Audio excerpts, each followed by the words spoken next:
The photograph was taken on a June morning in 1982, the kind of morning that smells like rain long after the clouds have gone. Haven Creek, Missouri, population 2,000 and something. A quiet town where everyone knew your grandparents, and where gossip traveled faster than the mail. In that town stood a small white church with peeling paint and a bell that rang slightly off-key. That morning the churchyard was filled with laughter, ribbons, and the smell of roses.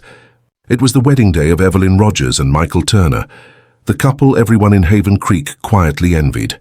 Evelyn was 26, a nurse at the clinic who carried gentleness like perfume.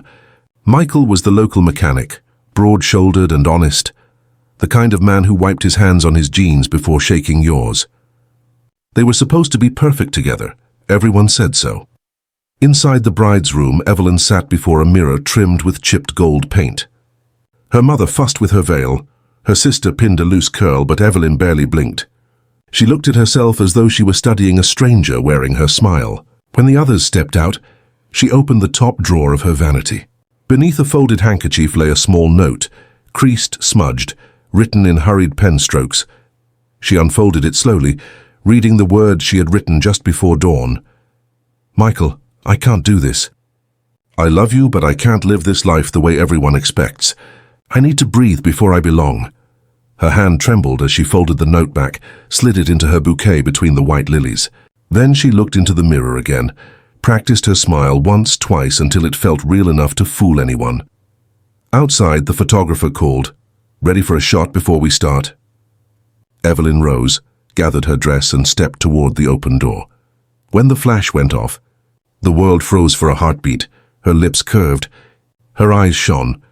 No one noticed that the happiness in her face looked exactly like goodbye. The church bells began their slow, uneven ringing, echoing across Haven Creek like a reminder of promises that could never be taken back. Guests were gathering outside now, men tugging at collars, women fixing hats, the whole town humming with the small excitement that came whenever one of their own got married. Inside, Evelyn stood behind the half-closed door, veil pulled low. Through the crack she could see Michael waiting at the altar, nervous, smiling, perfect. He looked up once, searching the crowd for her, and that one look nearly broke her resolve. She pressed a hand against the note hidden inside her bouquet. It felt heavier than paper. It felt like guilt. Her father appeared at the doorway, arm bent for her to take. "Ready, sweetheart?" She nodded, but her throat was dry. Each step down the aisle sounded like a clock ticking louder, faster. Every pair of eyes on her felt like a chain. The pastor's voice came distant, as though underwater. She repeated the words because that's what brides did. When Michael slid the ring onto her finger, she smiled just as the photographer's flash burst white. That moment, captured forever, was the first lie of her new life. After the ceremony, the crowd spilled into the sunlight. Children ran through clouds of rice. Old ladies wiped their eyes. Someone shouted for a photo with the car. Michael wrapped an arm around her shoulders. "Just one more picture before we drive," he said. She nodded again, always nodding. The camera clicked. Her smile stayed steady, but her mind was miles away, already hearing the hiss of the bus brakes, already smelling the diesel and freedom of the road. By the time they reached the reception hall, the sky had started to pale. Laughter, toasts, a dance that went on too long. Evelyn slipped away to the restroom, heart pounding so loudly she thought the walls could hear. From her purse she pulled the small envelope that held the bus ticket. Departure 6:15 p.m. St. Louis. She stared at it for a long time. Her reflection in the mirror looked older than she remembered, tired and beautiful in the wrong kind of way. She whispered, "I'm sorry," and folded the ticket back into her palm. Outside, music drifted through the open window, her song, their song, and she almost turned back. But then she remembered the mornings when she'd woken early to catch the sunrise over the river, dreaming of a life that was hers alone. That dream was waiting now just beyond the bridge.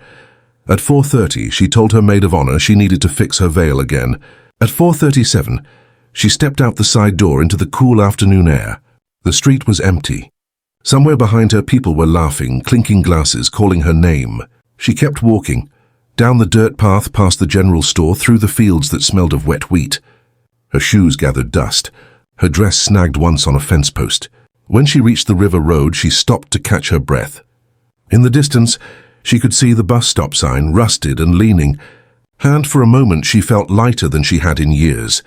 The photograph they had taken only an hour before would later hang in the diner window, the perfect picture of small-town love.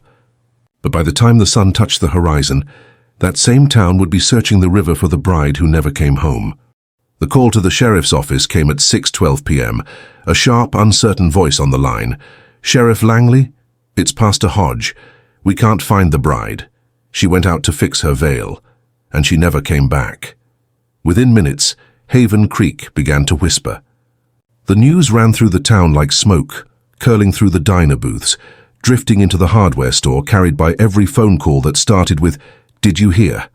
The sheriff arrived at the church still wearing his dinner napkin tucked into his collar. Michael was pacing the gravel driveway, face pale, shirt unbuttoned at the throat. He'd already searched the bathrooms, the back road, even behind the organ loft, as if she might be hiding there just to make him laugh. "She can't have gone far," the sheriff said, trying to sound calm. "Still in her dress, right?" Michael only nodded. His hands were shaking. The rice stuck to his sleeves like snow. By dusk, a dozen volunteers joined the search. Flashlights swept the ditches, dogs barked into the trees. The river ran high. That week, brown and restless from the spring rains, and every time the beam of a light touched the water, hearts clenched. At the old bridge, 2 miles north of town, they found her shoes, white satin, wet from dew, placed neatly side by side as if she'd stepped out of them with care. Beside them fluttered a ribbon from her bouquet, caught on a nail in the railing. Michael dropped to his knees. He ran a trembling hand over the shoes, then looked down at the dark current swirling below. "She was scared of water," he whispered. "She never even learned to swim." They searched until midnight. The air smelled of wet soil and engine oil from the patrol boats. Every creak of the dock sounded like a voice calling back. But there was nothing. No footprints beyond the bridge, no torn fabric, no sign of struggle. Just emptiness, thick as fog. By morning, the story had become something else. Some said she'd run off with a man from out of town. Others said she'd had cold feet and boarded a bus to St. Louis. A few whispered darker things, that she'd slipped or jumped, or that the river had taken her quietly without splash or cry. Michael refused to believe any of it. He kept the porch light burning for 3 nights straight. He sat in the Buick they were supposed to leave in, staring at the road until sunrise blurred his vision. On the 3rd day, he came to the sheriff's office holding her bouquet, wilted now, the lilies grey around the edges. "She wouldn't leave without a reason," he said. "Find me that reason." Sheriff Langley did what he could. He called bus stations, checked hospitals, even questioned a traveling salesman who'd passed through town that weekend. Nothing. Evelyn Rogers had simply vanished. 2 weeks later, a small cardboard package arrived at the sheriff's desk with no return address. Inside was a damp envelope and half of a torn photograph, the same wedding photo everyone in town had seen. Only this version was ripped straight down the middle. Evelyn's half was still smiling. The groom's face was gone. There was no note, no fingerprints. Just that half smile staring up through the creases of time. Langley kept the photo in his desk drawer after that. Every year around the anniversary, Michael Turner would come in quietly. He'd stand there for a while, staring at the picture, tracing the torn edge with his thumb, then leave without saying a word. Outside, the town kept its stories alive. Kids dared each other to walk across the bridge at night. Newlyweds touched the railing for luck. Some swore they saw a figure in white drifting by the riverbank when the moon was full, veil trailing in the wind like mist. But the sheriff never closed the case. In his final report, written years later in faded ink, he had scrawled a single line beneath status, unresolved. Sometimes people don't drown in water, they drown in choices. 10 years slipped by like pages turning in a book no one finished reading. Haven Creek grew quieter. The old church repainted its walls, the diner changed hands twice, and the river, still brown and patient, kept its secrets. But every summer when the anniversary came, the same questions drifted through conversations like dust. What really happened to the bride who never returned? Michael Turner aged faster than his years. His hair grayed early. His hands shook when he worked the wrench. He never left town, never remarried. On calm evenings, he'd drive the Buick, the same car they were meant to leave in, out to the bridge and park beneath the rusted railings. Sometimes he'd stay until morning, headlights off, staring at the dark water. Neighbors said they heard him talking softly, as though someone were sitting in the passenger seat. The sheriff, older now, kept that torn photograph in his desk drawer right next to his revolver. He had quit looking years ago, but the case still haunted him in quiet ways. Sometimes he dreamed of a white veil caught in the current, drifting just out of reach. Then one morning in 1992, a call came from a bus terminal in St. Louis. A locker had been opened during renovation, unclaimed for over a decade. Inside were a few items: a wilted veil wrapped in tissue, a pair of gloves, and a handwritten note that time had nearly erased. The paper was thin as breath, but a few words still survived. "Tell Michael I never meant to disappear. I just needed to find the version of me that could come back." Langley drove the 6 hours himself. He held that note under the fluorescent station light, trying to picture Evelyn. Alive, trembling, pen in hand, uncertain if she'd ever mail it. There was no signature, but there didn't need to be. He took the veil and the note back to Haven Creek and laid them on Michael's kitchen table. The mechanic stared at them for a long time, thumb brushing the fabric like it might dissolve. Then he whispered, "She was always afraid of endings." After that day, Michael stopped going to the bridge. He kept the veil in a small wooden box above his workbench, next to his wedding ring. Every evening before locking the shop, he'd dust off the bench, switch off the lights and say quietly, "Good night, Evie." No one ever asked who he was talking to. Years passed. The bridge rusted, the church bell finally broke, and new families moved into Haven Creek who had never heard her name.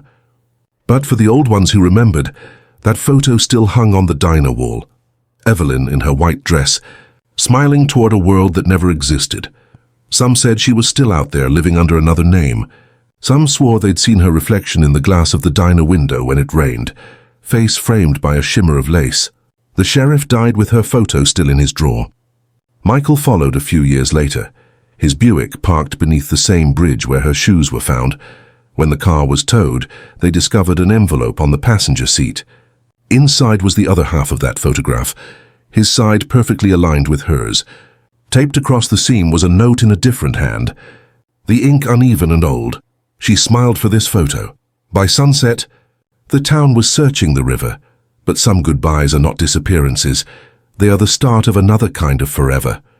And so the story ended where it began, with a smile frozen in time, a bridge whispering secrets to the current below, and a town that never stopped looking for the truth hidden behind a single photograph.